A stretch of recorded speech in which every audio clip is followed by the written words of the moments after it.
ખેડૂતો તૈયાર થઈ જાઓ। હવામાન નિષ્ણાંતો દ્વારા મેઘરાજાની પધરામણીની તારીખ ફાઇનલ અને જાણો ક્યારે થશે વાવણી।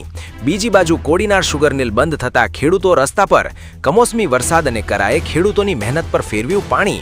ગેસના ભાવમાં ઝીંકાયો 1000 રૂપિયાનો તોતિંગ વધારો અને ઉનાળાની શરૂઆતમાં જ પાણી માટે પોકાર। શું આ વર્ષે 50 ઇંચ વરસાદની આગાહી સાચી પડશે? નમસ્કાર ખેડૂત મિત્રો, ટોટલ કિસાન ખબરમાં તમારું હાર્દિક સ્વાગત છે। અત્યારે ખેતીમાં ખુશી અને ગમ બંનેના સમાચાર એક સાથે આવ્યા છે। એક બાજુ ચોમાસાની રાહ જોતા ખેડૂતો માટે સારા સમાચાર છે, તો બીજી બાજુ વધતી મોંઘવારી અને કુદરતનો કહેર ખેડૂતોની કસોટી કરી રહ્યો છે। આજના 10 મોટા સમાચાર તમારા ખેતીના આયોજન માટે ખૂબ જ મહત્વના છે, તો વિડીયોને જરાય સ્કીપ કર્યા વિના છેલ્લે સુધી જોજો।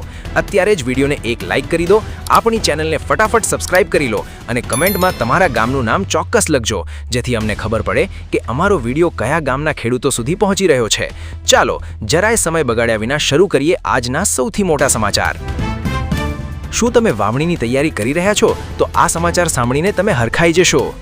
હવામાન નિષ્ણાંત રજનીકાંત લાલાણીની તાજી આગાહી મુજબ 11 જૂન આસપાસ વાવણી લાયક વરસાદ થવાની પૂરી શક્યતા છે। 26 જૂન સુધીમાં તો આખા ગુજરાતમાં ચોમાસું બેસી જશે। આ વર્ષે 40 થી 50 ઇંચ જેટલો માતબ્બર વરસાદ પડવાનો અંદાજ છે, જે ખેડૂતો માટે ખૂબ જ આશાસ્પદ છે। નિષ્ણાંતોના મતે 15 થી 21 જૂનનો સમય વાવણી માટે સૌથી શ્રેષ્ઠ છે અને 15 ઓક્ટોબરે ચોમાસાની વિદાય થઈ શકે છે। તો મિત્રો, ખેતીના આયોજન માટે અત્યારથી જ સજ્જ થઈ જાઓ, કારણ કે આ વર્ષે મેઘરાજા મન મૂકીને વરસવાના છે। શું તમે શેરડીની ખેતી કરો છો? તો કોડીનારના આ સમાચાર તમારી ઊંઘ ઉડાડી દેશે। સોમનાથના કોડીનારમાં અચાનક શુગર મિલ બંધ થઈ જતા સ્થાનિક ખેડૂતોમાં ભારે રોષ અને ચિંતા જોવા મળી રહી છે। શેરડીનો પાક તૈયાર છે, પણ મિલ અચાનક બંધ થવાના કારણે કાપણી સમયસર થઈ શકી નથી। જો યોગ્ય સમયે કાપણી ન થાય તો શેરડીનો પાક ખેતરમાં જ બગડી જશે અને ખેડૂતોને લાખો રૂપિયાનું આર્થિક નુકસાન વેઠવાનો વારો આવશે। અસરગ્રસ્ત ખેડૂતો વહેલી તકે આ મિલ ફરીથી કાર્યરત થાય તેવી ઉગ્ર માંગ કરી રહ્યા છે। શું તમારો તૈયાર પાક ખેતરમાં ખુલ્લો પડ્યો છે? તો સાવધાન, કુદરત ફરી રૂઠી છે। મિત્રો, અત્યારે આખા દેશમાં વાતાવરણનો મિજાજ બદલાયો છે। ઉત્તરકાશી અને યમુના ઘાટીમાં કુદરતનો પ્રકોપ જોવા મળ્યો છે। ત્યાં ભારે કરા પડવાથી બટાટા અને શાકભાજીના પાકનો સોથ વળી ગયો છે। તમિલનાડુ અને ઉત્તર પ્રદેશના રાયબરેલીમાં પણ કમોસમી વરસાદે ખેડૂતોની ચિંતા વધારી છે। ગુજરાતના બનાસકાંઠામાં પણ વાતાવરણમાં પલટો આવતા ખેડૂતો ચિંતામાં મુકાયા છે। ખેડૂતોની માંગ છે કે સરકારે તાત્કાલિક નુકસાનીનો સર્વે કરાવીને આર્થિક સહાય જાહેર કરવી જોઈએ। મારી તમને વિનંતી છે કે જે ખેડૂતોનો પાક તૈયાર છે તેઓ વહેલી તકે સલામત સ્થળે ખસેડી લેજો। ખર્ચ ઘટાડવો છે અને જમીન બચાવવી છે તો રાજ્યપાલની આ વાત ખાસ સાંભળવા જેવી છે।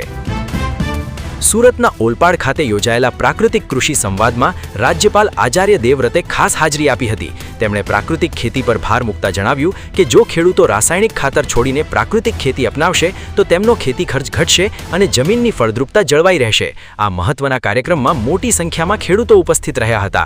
જો હજુ પણ તમે મોંઘા ખાતરો પાછળ પૈસા બગાડી રહ્યા છો તો હવે પ્રાકૃતિક ખેતી તરફ વળવાનો સમય આવી ગયો છે। એક બાજુ ખેતીમાં નફો ઓછો છે અને બીજી બાજુ મોંઘવારી ખેડૂતોનું ખિસ્સું કાતરી રહી છે।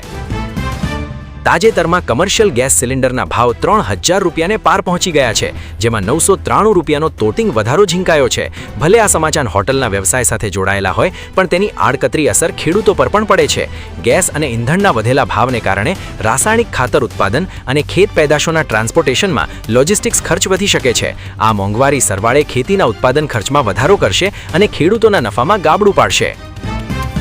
કેશોદમાં ઉનાળાની શરૂઆતમાં જ પાણીની તંગી અત્યંત વિકટ બની છે।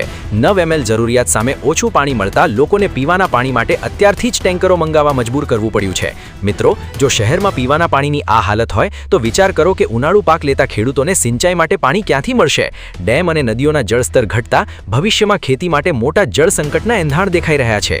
મારી સલાહ છે કે પાણીનો કરકસરપૂર્વક ઉપયોગ કરજો। તો મારા વહાલા ખેડૂત મિત્રો, આ હતા આજના સૌથી મોટા અને મહત્વના સમાચાર।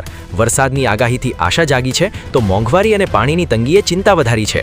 હવે મારો એક સવાલ છે, શું તમને લાગે છે કે આ વર્ષે મેઘરાજા સમયસર પધરામણી કરશે? તમારો જવાબ કમેન્ટમાં હા કે નામાં ચોક્કસ લખજો। જો તમને આ વિડીયો પસંદ આવ્યો હોય તો વિડીયોને લાઇક કરજો અને તમારા વોટ્સએપ ગ્રુપમાં શેર કરજો, જેથી બીજા ખેડૂતો પણ જાગૃત બને। આવતીકાલે ફરી મળીશું આવા જ સચોટ સમાચાર સાથે। ત્યાં સુધી તમારું ધ્યાન રાખજો। રામ રામ, જય જવાન, જય કિસાન।